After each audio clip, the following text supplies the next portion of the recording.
Hey everyone, and welcome back to my Revel channel. So today we're going to talk about Real Housewives of Potomac season 7 episode 6, Burning and Beefing, or as I like to call it, grown women still on that mean girl mentality. The episode opens back up with us still at Wendy's burn session. Candace and Ashley are still going back and forth. Ashley revealed that Chris is in others DMs, and Candace hit her with, husband likes to leave you and go to a man named house.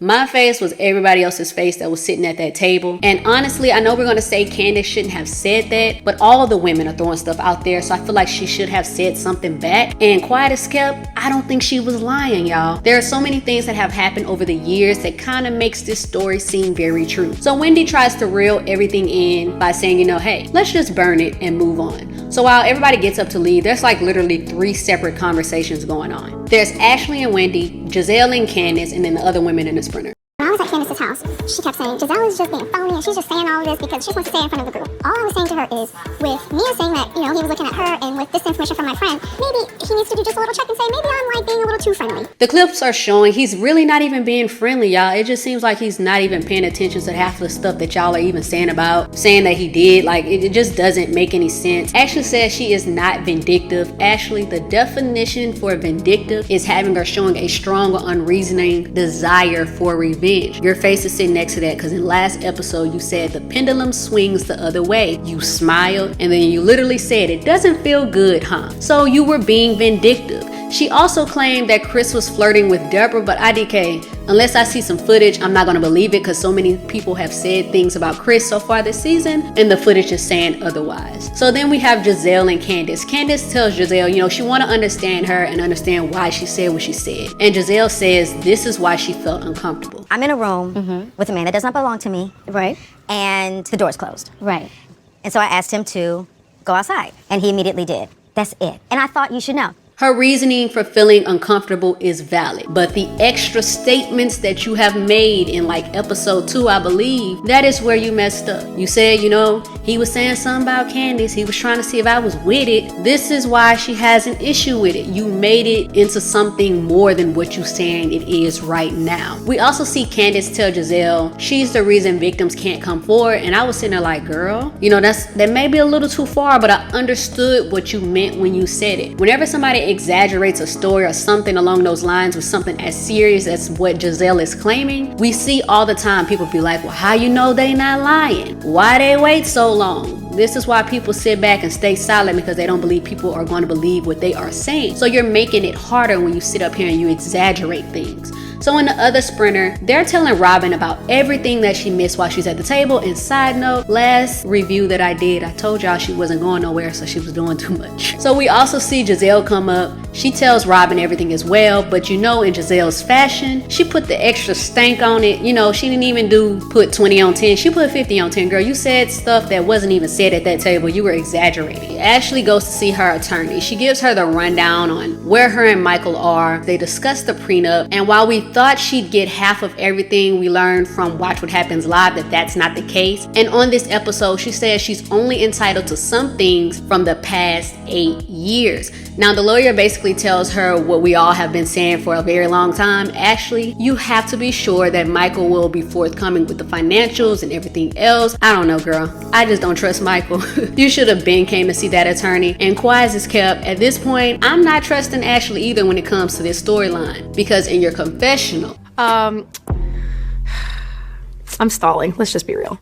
Then Mia and the friends of the show, they talk about Mia's mom, how long her and Jacqueline have been friends. We also learned that Jacqueline's mom was her foster mother. They have like a very strong sisterly bond. And it kind of makes me wonder what truly happened, because the stuff we see in the past month or 2 is like way too much. And I'm kind of like intrigued with this storyline. I really want to know what really happened. And it's sad that I'm more intrigued with that storyline than some of the other stuff that I've been seeing so far. We also see Mia tell them that they're invited to Miami. She has already told the main cast members that they're going to Miami through text. We also learned that she is renting a 6-bedroom home. Now I was sitting there like, 6 bedrooms, but it's 9 women. Girl, why would you do something like that? But obviously we know the reason why y'all do this at this point. Y'all are just trying to start drama, get other stuff going, and it's the typical housewives thing. She also gave her reasons for why she said this about Wendy. She needs help, okay? She doesn't have to give off an aura where she's trying to prove herself in this world. If I can recall, Mia, I think you came at Wendy first, from my understanding. Y'all let me know if I'm wrong when it comes to that, but I believe she came at Wendy first, which is why she retaliated. Also, at the burn session, you said you can see the growth with her taking accountability at some stuff, you know, at the table, whatever. So I thought y'all kind of left on a positive note. Why are you doing this to Wendy? It makes no sense. That's that mean girl stuff I be talking about. So we also see Wendy back at home, and you know, she's talking with Eddie. They're discussing the business idea and the business plan she was going to have with Peter, and they both agree that financially it's not the right time to do it. You know, you need to make sound financial decisions. We also see it as, you know, her wanting to slow down, and I get it. At first I did think maybe she could pull this off if she had somebody else in her corner to help her, but I understand just stopping it all together. Wendy also gets Eddie up to speed about the burn session. He asked if she took accountability, and she said yeah, but I was thinking, you know, you kind of did but kind of didn't. That's why Candace says you needed to be a little more specific, but okay. So the three OGs, Robin, Giselle, and Ashley all meet up. So first we see Robin and Giselle. They discuss Chris' tweets, and we learn that his tweets were not even about Giselle, it was about Ashley. And we learned this because, you know, Robin already called Candace to get that little information. And side note, we see all the time people say men shouldn't address women, and I just want to clear something up. It's all in how it's done and what it pertains to. Yes, men shouldn't come at women in certain ways, especially when they're by themselves, but in this instance, y'all are coming for this man's character. So I don't see nothing wrong with him getting on social media to defend himself and clear his name. So I'm just gonna leave that there. I seen some people going back and forth about that on social media, and I thought that was crazy. If someone was saying something about you, you would want to defend yourself. Ashley finally makes it, and she tells them about Michael vacationing again, and I was thinking, you know, how convenient. And she also tells the women,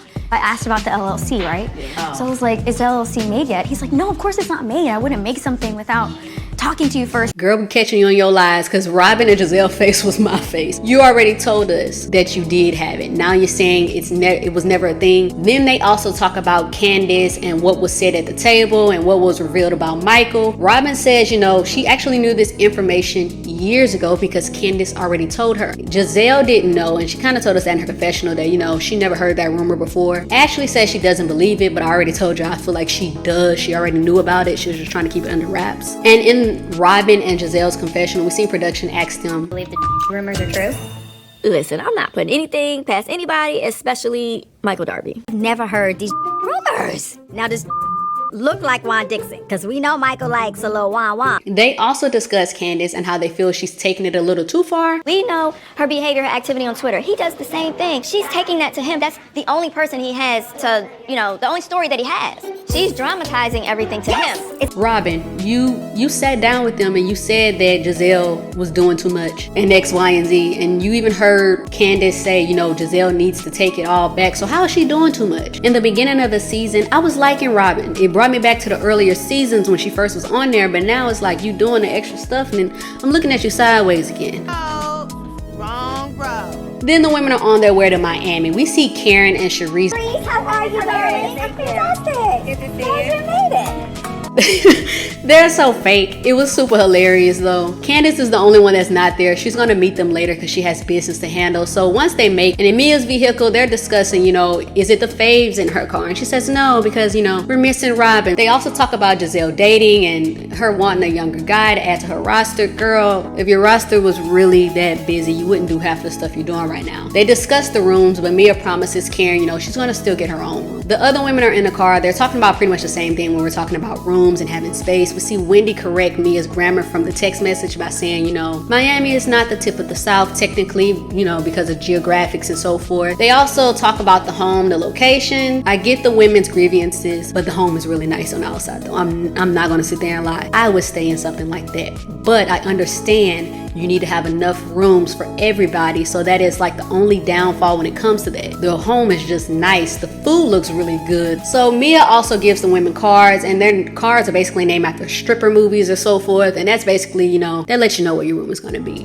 We find out Robin and Giselle are sharing a room, you know, typical thing. We already knew that, but their room is super nice. They did complain about having one toilet, and I was like, what bathroom in America has more than one, you know? So y'all were doing a little too much. We also seen Robin be a little like like upset or like annoyed that Karen got her own room. Charisse wants to get her own room because she doesn't have her own bathroom, and that's understandable. I get it. Quiet as kept. I didn't think you should have had your own room anyway because you're a friend of the show. I felt like that other room should have went to either Candace or Wendy. They could have had their own rooms. We also seen Ashley take Candace's car. They're basically trying to figure out where is Candace sleeping, and that's how we learned that she's going to be in Wendy's room. But honestly, I think if she wasn't in Wendy's room, it was something else. I feel like y'all was going to try to switch the card up. Let me know if that's how you guys were seeing it at first. I did like that Wendy was the only one that was actually looking out for Candace when they were given that typical mean girl type of mentality. Wendy then asked Mia, you know, where is Candace going to be sleeping? And we seen Mia say, you know, why should I be concerned where she's sleeping? Girl, cause you're the host. What kind of host does that? I would not go on a trip with her. Like, who does that? Like, who is that rude? Then the episode ends off with Mia calling Peter, trying to see like, hey, we still going to the restaurant? Cause that's where they're supposed to be eating at night. And Peter says, Yeah, tell Wendy I got beef with her when I see her. You Peter or are you Patricia? Because we need to figure this out. Sir, when Nene said this, I was like, okay, Nene, you wrong. But every time he step on TV, I'm starting to see it more and more. The episode ends off and we're gonna wait to see what happened next. And from the clips, it looked like it's gonna be some BS. I feel like I'm not gonna wanna review it because here they go with the craziness again. But let me know what you guys thought of this episode and I'll see y'all next time.